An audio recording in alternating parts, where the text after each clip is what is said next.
Yes, class 6 पाठ 3 प्रश्नावली 3.1।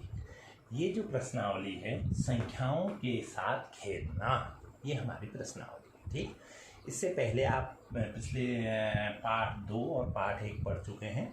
अब पाठ 3 आता है संख्याओं के साथ खेलना। अब कैसे खेलना, संख्याएं आपको पता होते हैं 0 से लेकर इन्फिनिट, कई हो सकते हैं, कुछ भी हो सकती है, लेकिन इसमें 2 चीज़ें हमारी महत्वपूर्ण हैं जो हमने इसमें सीखनी है। नंबर 1 सीखना है संख्याओं का गुणनखंड, एक ये सीखना है, और संख्याओं का गुणज, ये 2 चीज़ें सीखनी बहुत ज़रूरी है। ठीक है, संख्याओं का जोड़ होता है, संख्याओं का घटाना, संख्याओं का गुणा, संख्याओं का भाग, ठीक है, प्रतिशत, ये सब होता है। अब लेकिन हमें यहाँ पर संख्याओं के साथ खेलने के अंदर जो आ रहा है, हमें सीखना है संख्याओं का सबसे पहले गुणनखंड। कैसे, माना कोई एक संख्या है, सपोज 24 के गुणनखंड। ऐसी कौन कौन सी संख्याएं जिसका भाग 24 में जाता है, बस वो संख्याएं उसके क्या कहलाते हैं, गुणनखंड कहलाते हैं। ठीक है, अब 24 में कौन कौन सी संख्या का भाग जाता है हमें कैसे पता चलेगा? आइडिया अगर आप लगाएंगे तो किस किस का भाग जाता है 24 में? 1 का जाएगा ही, 1 का जाता ही जाता है। 2 का बार बार गया, 2 ठीक हो गया। 3 का, 3 एकम 8 होल 8 के 24, 3 अट्ठे 24, 3 का।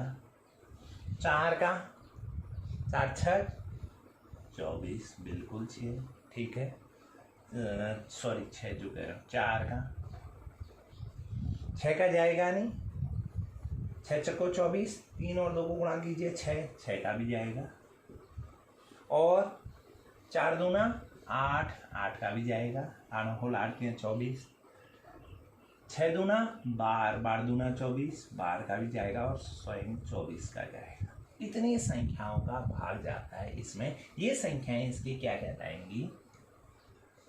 गुणनखंड कहलाएंगे। क्या कहलाएंगे? गुणनखंड कहलाएंगे। क्लियर? अब इसको हम कैसे, इसको निकाला कैसे? ये तो ठीक हो गया, इतने का भाग निकाला कैसे? एक बड़ा अच्छा तरीका है, 24 क्या आ गई, ऐसे लाएंगे। अब 24 में वह छोटी छोटी संख्या जिसका भाग 24 में पूरी बार जाता है, 1 का तो जाएगा ही जाएगा, 1 को छोड़ दीजिए, उसके बाद छोटी सी 2 एकम 2, बार 12 टाइम्स, फिर बार में छोटी संख्या, फिर 2 का जाता है, 2 छक्का बार, बिल्कुल ठीक है, फिर 2 का जा रहा है, 2 तियां 6, और फिर देखिए यहाँ पर 3 का भाग जाता है 1 बार। अब जरा ध्यान दीजिए, अब यहाँ पर जो ये 24 है, ये गुणा करके आया 2 गुणा 2 गुणा 2 गुणा 3 गुणा 1, ठीक है। अब यही संख्याएं, इन्हीं संख्याओं को आपस में गुणा करके जो संख्याएं आएंगी वो इसके गुणनखंड हैं। ठीक है, 24 के गुणनखंड ये भी हैं, ये देखिए इसके अंदर है 2 है, लेकिन 2 और 2 को गुणा कर दीजिए, 4 हो गया, 3 और 2 को गुणा कर दीजिए, 6 हो गया, 2 दूनी 4 दूना 8 हो गया, 3 दूना 6 दूनी 12 हो गया, 3 दूना 6 दूना 12 दूना 24 हो गया। ठीक है, अब यही संख्याएं इसके गुणनखंड है, नहीं लिखेंगे। ठीक है, इसके हमें निकालना है, प्रश्न है हमारा, जरा देखिए। अब ये समझ में आ रहा है, यहाँ पर इनको आपस में गुणा करेंगे, इसके गुणनखंड निकल आएंगे। ठीक है, ये संख्याएं भी इसके गुणनखंड, लेकिन एक ही संख्या 2 बार आई है, तो हम इसको आपस में ऐसा अलग अलग संख्या बनाने के लिए आपस में क्या कर देंगे, गुणनखंड कर देंगे। ये तो आई बात गुणनखंड। अब आता है गुणज, क्या चीज़ है, जरा ध्यान दो। गुणज किसे कहेंगे? गुणज किसी संख्या के गुणज उसके पहाड़े होते हैं। किसी संख्या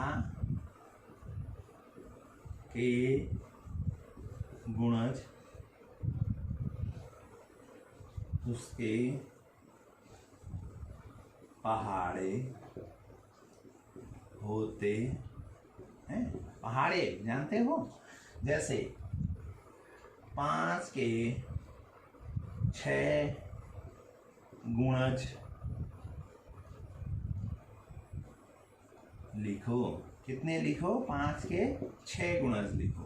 तो 5 का पहाड़ा, 5 एकम 5, 5 दूना 10, 5 तिया 15, 5 छक्को 20, 5 पच्चा 25, 5 छक्का 30। तो ये क्या आ गए? इसके 5 के क्या आ गए? गुणज आ गए। 5, 10, 15। ऐसे ही 4 के 3 गुणज। देखिए 4 एकम 4, 4 दूना 8, 4 तिया 12, ये 4 के गुणज हो। ठीक है ना? कितने भी लिख सकते हैं, किसी संख्या के गुणज उसके पहाड़े होते हैं। ठीक है, यानी कहने का अर्थ ये एक तरीका है सीखने का। ठीक है ना?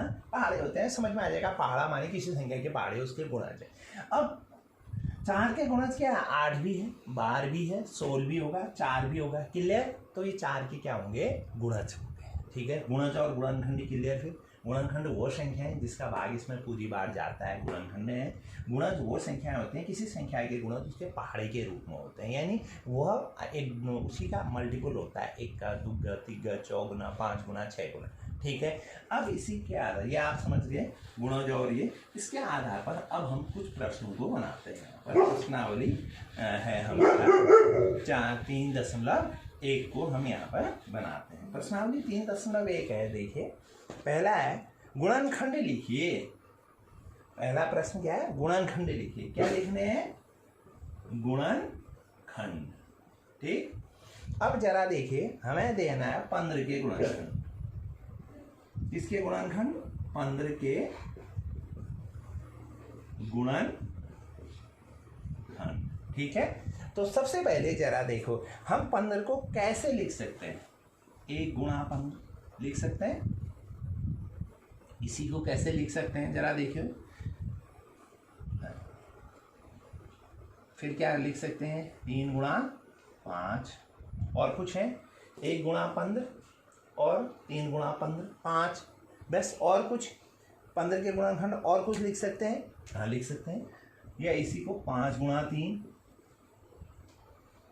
ये भी लिख सकते हैं। तो इसके गुणनखंड क्या क्या हो गए? फिर क्या क्या हो गए? 1 हो गया, 3 का भाग जाता है पूरी बार, 5 का जाता है पूरी बार, और 15, 1 3 और 5, इसके क्या आ गए? गुणनखंड आ गए। ठीक, ऐसे ही बी।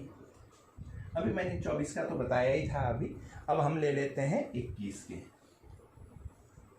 21 के गुणनखंड वह संख्या है जिसका भाग 21 में जाता हो, लेकिन निकालने का तरीका 1 गुणा 21, 3 सत्ते 21, 7 तिया 21। क्या क्या हो गए फिर इसके गुणनखंड? 1 3 7 और स्वयं 21। 21 का भाग भी इसमें जाता है, इनको आपस में गुणा करो, 7 तिया 21 वही, और 3 का जाता है, 7 का जाता है और 1 का जाता है। ठीक, इसके ऐसे हम इसको बना सकते हैं। अब यहीं पर देखिए 18 के गुणनखंड के गुणनखंड। अब जरा देखिए भी क्या क्या होते हैं। 1 गुणा 18, सॉरी 2 गुणा 9,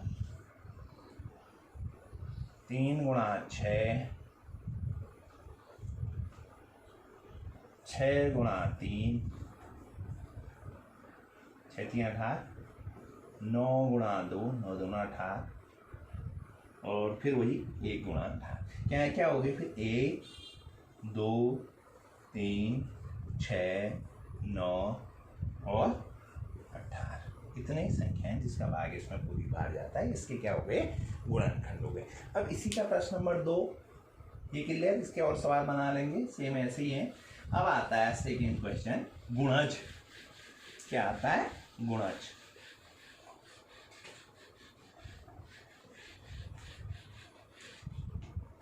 सेकेंड है गुणज। गुणज किसी संख्या के गुणज लिखिए। माना हमारा सेकेंड क्वेश्चन है, ये कह रहा है निम्न संख्याओं के प्रथम 5 गुणज लिखिए। प्रथम 5 गुणज लिखिए। ठीक, ये तो जैसे माना एक संख्या ले लेते हैं 8 के गुणज। मैंने अभी बताया था गुणज क्या चीज है। गुणज माने संख्या के पहाड़े हैं।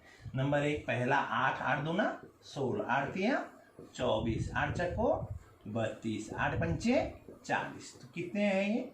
1 2 3 4 5, यही तो लिखने, 5 ही लिखने।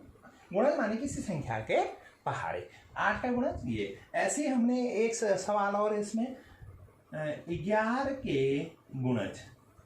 11 का 11 दूना 22, 11 तिया 33, 11 चक्को 44, 11 पच्चा 55। बस ये इसकी क्या कहलाए?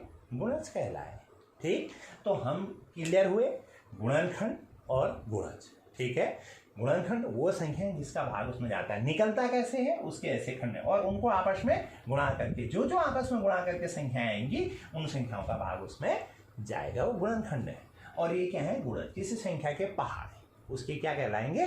गुणज कहलाएंगे। ठीक है, तो हमें क्लियर हुआ गुणनखंड और गुणज। ओके, तो इसको हम प्रश्नावली को बनाएंगे।